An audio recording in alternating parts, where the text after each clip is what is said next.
Saint-Etienne, 4e, évoluera avec un trio Amouma, Brandao, Aubameyang en pointe face à Bordeaux, 9e. Des Bordelais emmenés par leur duo Roland, Sèvres en attaque, Marc Planus est sur le banc. Les Bordelais qui vont essayer de faire un résultat avec la tête à la demi-finale de la Coupe de France, à jouer à 3 quelques jours plus tard. La première opportunité est stéphanoise. Des Verts privés de Perrin, Brison, Clément et Gradel, autant de titulaires potentiels.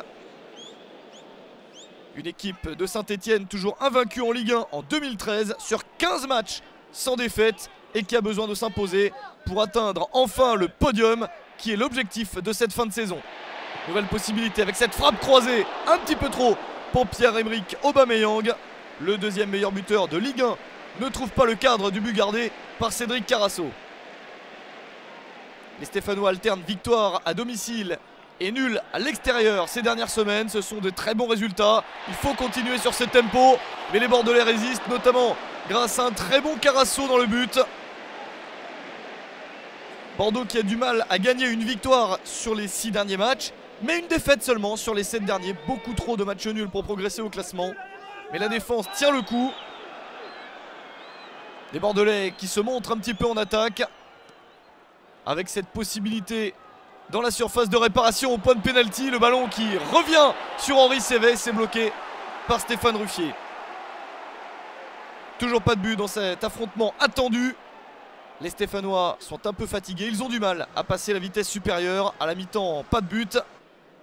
C'est le 51e match de Ligue 1 entre Saint-Etienne et Bordeaux à Saint-Etienne, un grand classique du championnat. Au match aller, ça n'avait pas tenu ses promesses, 0-0. Au match retour, c'est toujours ce score-là. Et notamment grâce à Carasso qui résiste. Quelle parade sur cette frappe de Joshua Guilavogui. Une équipe de Saint-Etienne qui essaye d'insister avec cette reprise d'Aubameyang. Toujours maladroit. Saint-Etienne qui reste sur un bon point décroché sur la pelouse de son rival lyonnais la semaine précédente, mais qui a du mal à confirmer ce bon résultat en prenant les 3 points à la maison. Peut-être encore avec François Clerc. Le ballon pour Coad. Au deuxième poteau, Brandao. La tête est trop molle. Et le ballon capté aisément par Carasso. Le Brésilien moins saignant que d'habitude comme ses coéquipiers. Et Bordeaux a peut-être l'occasion en toute fin de match de prendre les 3 points de la victoire. Avec cette frappe soudaine qui passe au-dessus. L'une des rares opportunités du match pour les Girondins. Saint-Etienne a pris 8 points sur les 4 derniers matchs. Mais va avoir du mal à améliorer ce total. Encore une chance dans la surface avec ce ballon dans le petit filet.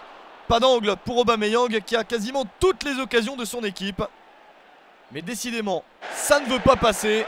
Et les Girondins de Bordeaux, pourtant privés de plusieurs titulaires comme Certic, Nguemo, Tremoulinas ou encore Diabaté, résistent jusqu'au bout. L'un des hommes du match est bien sûr Cédric Carasso. Il a capté tous les ballons et sorti les parades qu'il fallait. Bordeaux résiste et obtient le point du nul 0-0. C'est un petit coup d'arrêt pour Saint-Etienne dans sa quête de podium.